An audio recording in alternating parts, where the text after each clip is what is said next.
నరసరావుపేట పట్టణ శివారులోని Ashfaqulla Khan colony, SRKT Sainagar extension కాలనీలకు తక్షణమే శుద్ధమైన తాగునీటి సౌకర్యం కల్పించాలని కాలనీ వాసులు, ప్రజా సంఘాల ప్రతినిధులు ప్రభుత్వాన్ని కోరారు.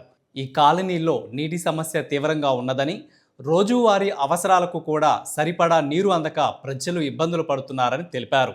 ఇప్పటికే నిర్మించిన వాటర్ ట్యాంకును వెంటనే ప్రారంభించి ప్రజలకు ఉపయోగంలోకి తీసుకురావాలని డిమాండ్ చేశారు.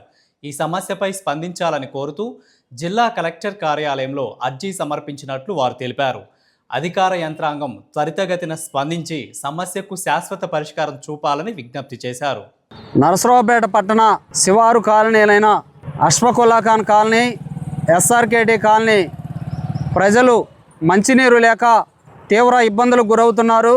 ప్రభుత్వం గత సంవత్సరాల క్రితం జలజీవన్ మిషన్ పథకంలో భాగంగా ఆ ప్రాంతంలో మంచినీటి ట్యాంకును నిర్మించినప్పటికీ సంవత్సరాల కాలంగా ఆ మంచినీటి ట్యాంకు పనుల్లో పురోగతి లేకుండా నిలిపివేయటం వలన ముఖ్యంగా ఆ ప్రాంతంలో ఉన్న ప్రజలు బోరు సౌకర్యాలు లేక, వాడుకోవడానికి నీళ్లు లేక, తాగడానికి మంచినీరు లేక తీవ్రమైన ఇబ్బందులు ఎదుర్కొనే పరిస్థితి ఉన్నది.